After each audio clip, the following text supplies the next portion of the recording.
From the authors of Author Masterminds, this is Mysterious.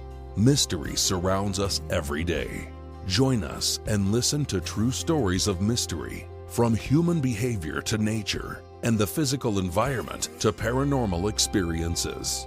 The stories are true, even if we can't explain them.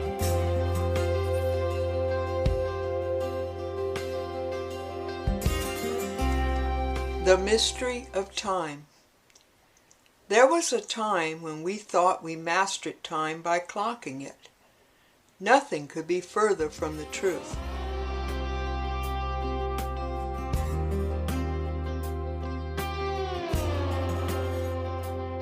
Hi there.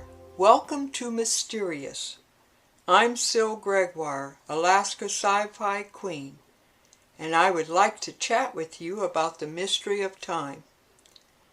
50 years ago, I thought I had mastered time when I strapped on my first Timex wind-up wristwatch. If I didn't forget to wind it up every day, I had time under control. How little I understood about time back then.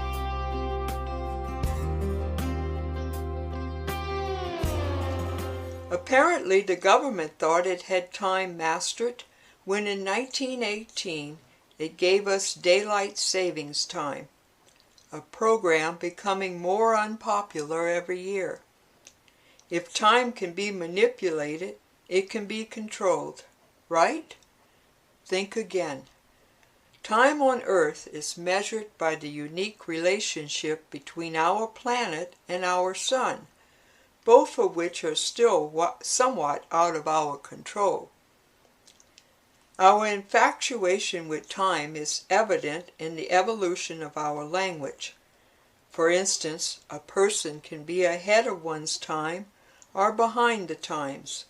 Some folks live on borrowed time, while some folks make time for others.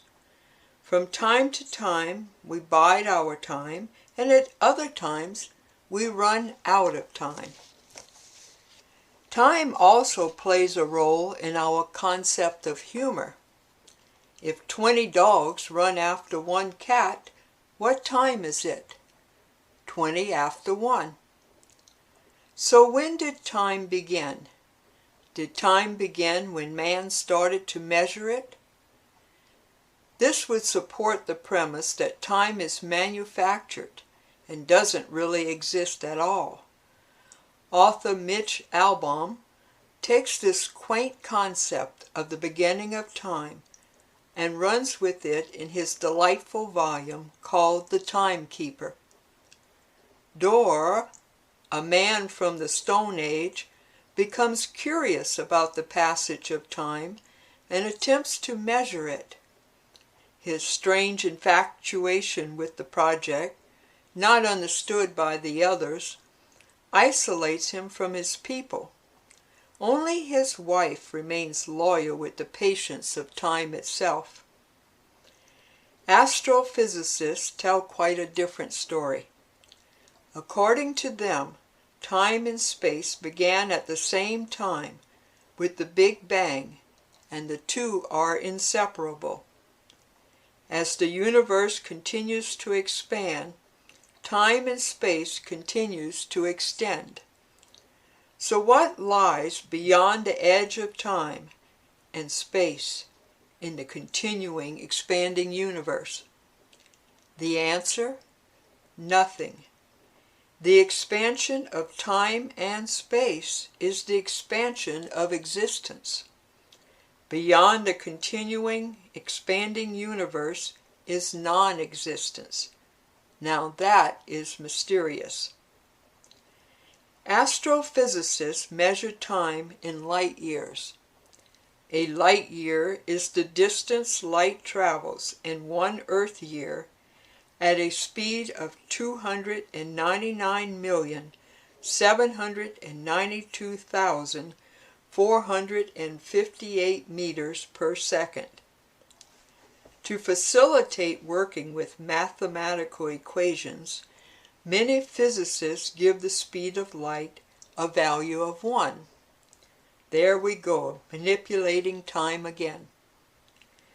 When astronomers point out galaxies thousands of light years away, we are seeing them as they appeared thousands of light years ago.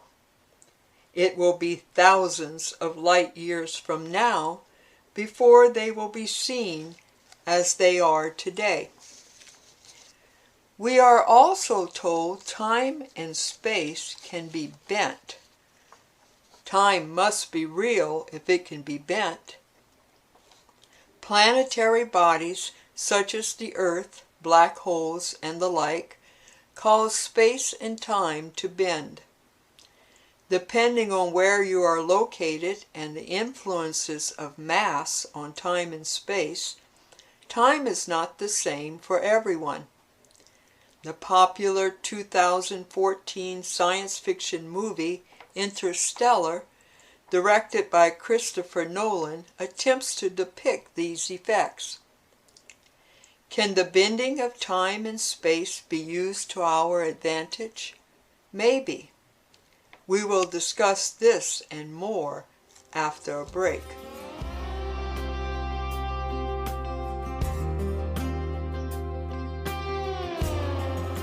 I am Syl Gregoire, Alaska's sci-fi queen, the author of the Oracle of Light series and Crystal Shards. The Oracle of Light story was born from my desire to share decades of Alaska living in my favorite genre, sci-fi fantasy. The 4-volume Oracle of Light series draws heavily on my Alaska experiences and is a forerunner of my latest book, Crystal Shards. But what makes these novels great are the hopes and fears of the characters who have become the heart and soul of this grand adventure. It is my hope you will enjoy reading my novels as much as I enjoyed writing them. All are available on Amazon, Barnes & Noble, Author Masterminds, and wherever good books are sold. Check the show notes for links.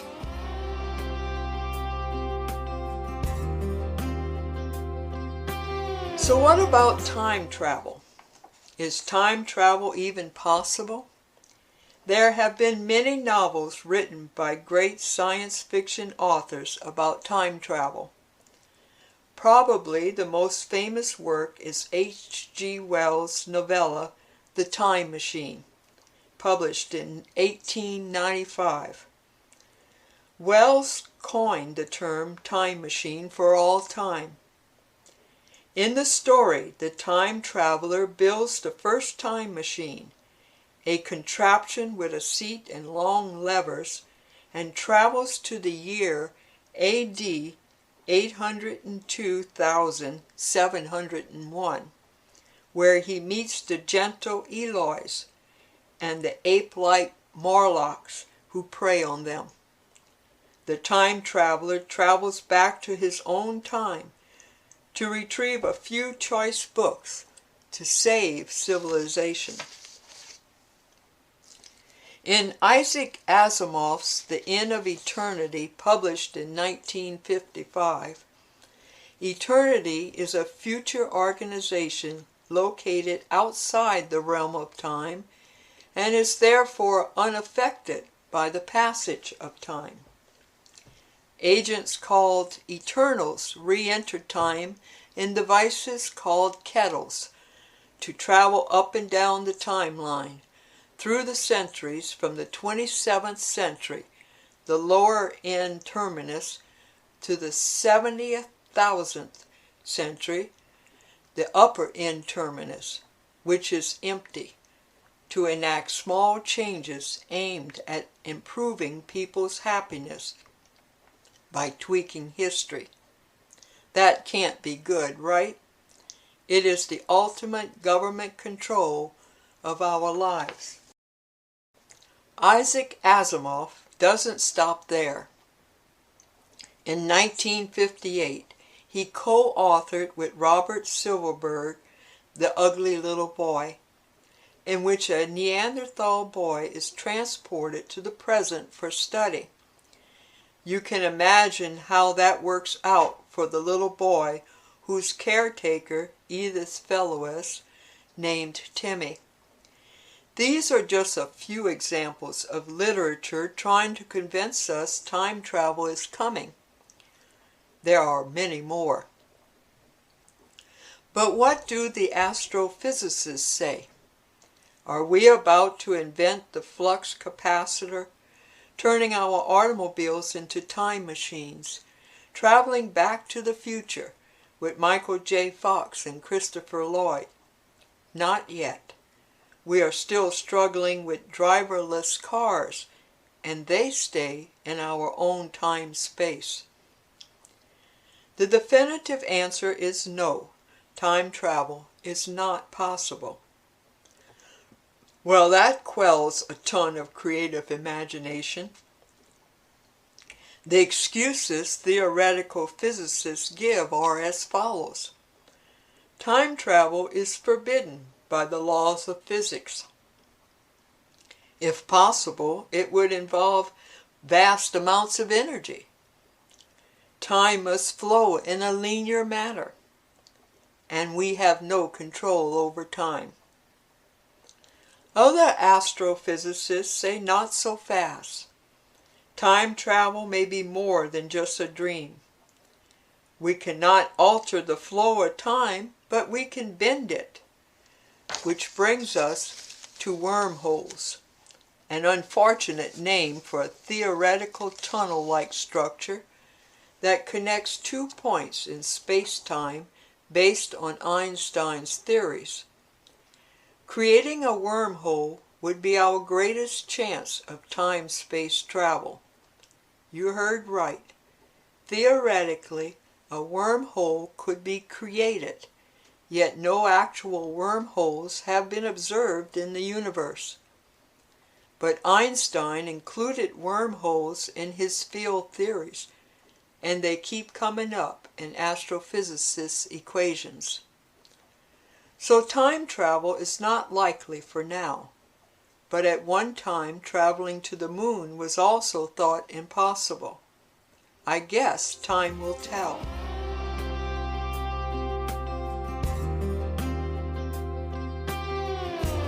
Are you looking for an exciting new app for your smartphone? How about a time travel app? I would like to share with you a short story I wrote. The Time Travel App. Nearly everyone agreed the new time travel app was the greatest invention since the internet. True, the new app had its limitations. It wasn't time travel like in the vids. The user could only go back in time, not forward. There were other limitations too. For instance, no one was going to travel to the distant past to see who built Stonehenge or to murder Hitler. A time traveler can only travel as far back as the support system for the time travel app has been in place. Right now, that's only a year. Today is the app's 1-year anniversary. But as time moves on, the app will work further back in time. 10 years from now, you will be able to travel back 11 years. Still, the time travel app has proved to be very handy. If you are late for a life-changing appointment or an important transport connection, the time travel app can transport you back in time to be on time. Did you say or do something you will always regret? Finally, you can go back in time and this time get it right. It is worth the pricey cost of time travel to straighten out your life. Adam Succo knows more about the time travel app than anyone. He invented it. Adam is all brain and possesses no social skills. His sister Rosalind guides him outside his immersion in his laboratory and equations. Despite some concerns, the new time travel app became an instant success, and at age 27, Adam Suko became a world hero. But Adam's obsession with solving the equation of time travel to the future robbed him of all enjoyment of his great fame and fortune. Why can't I move forward in time? The system is in place now and will be then. You must make an appearance at the banquet honoring you, Rosalind reminded him when she managed to get Adam to sit with her for a meal. I have no time for such nonsense. I have too much work to do. You know, you're not bad looking. You should go out some.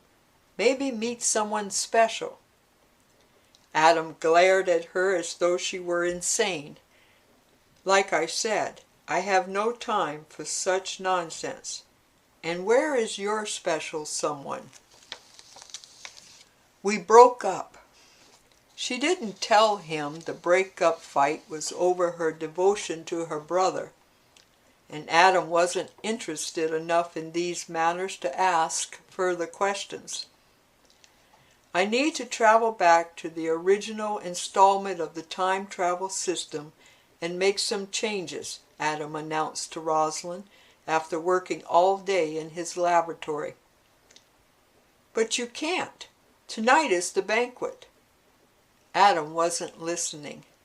Carrying a pack filled with technical equipment, he activated the time travel app on his device and vanished to another time.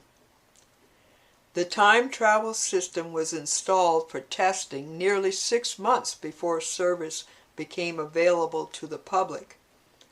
Adam tried to pinpoint the date most beneficial for making the changes to his programming without wasting time. He arrived in his living room 17 months and 3 days in the past at the exact same spot he left. Rosalind wasn't home. Immediately he closed himself in his laboratory and went to work.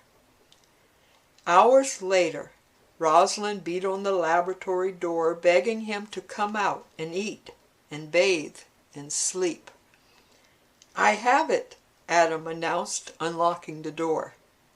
Then it occurred to him he hadn't encountered his other self and wondered why. What are you looking for? Rosalind asked, noticing his furtive glances. Nothing. He didn't tell her he lived 17 months in the future. There would be no need to if there wasn't a paradox. Once again, he attended the ceremonial opening of the time travel system. And again, Rosalind graciously filled in for his social deficiency, although to her, it was the first time. Adam was prepared to quickly jump back to his own time if the other Adam Suko made an appearance, but he never did. Again, Adam answered questions, this time with more data. But won't messing with the past change the future? Reporters asked. We don't quite have the answer to that question yet, Adam admitted. There is not yet enough collected data, and I would argue that when changes occur, the timeline simply splits and both realities continue to exist. But what about safety? What safety precautions are in place? The media demanded to know. Does this open us up to terrorism? There is nothing to fear, Adam reassured the people. Users of the app must submit to a complete 3D scan, including a mind read, before the app can be activated. No one harboring nefarious intentions will be able to get through. But what about privacy? Isn't a mind read scan an invasion of a citizen's right to privacy? Sometimes we have to surrender a little privacy in order to enjoy technological advances and still stay safe. "You did it!" Rosalind exclaimed when Adam returned to the present. "What do you mean?" "You were gone for 2 weeks and returned 2 weeks later than you left. You traveled to the future." To test her assumption, Adam attempted to travel further into the future, but nothing happened.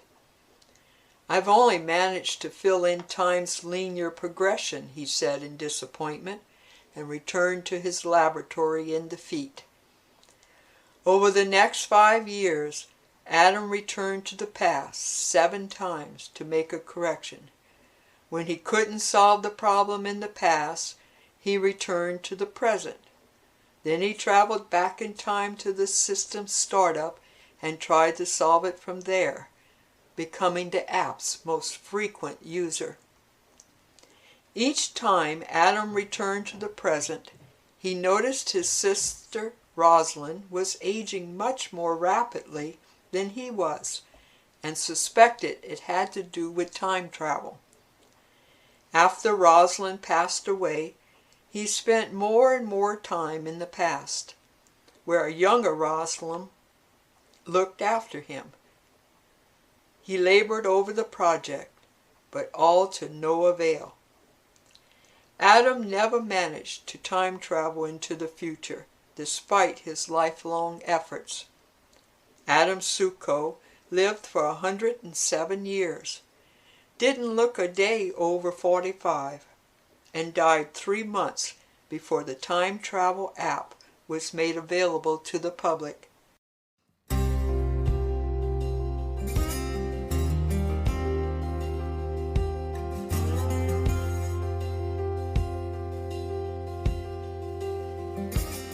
I'm Syl Gregoire. Thank you for listening. This podcast is sponsored by Author Masterminds and the Readers and Writers Book Club.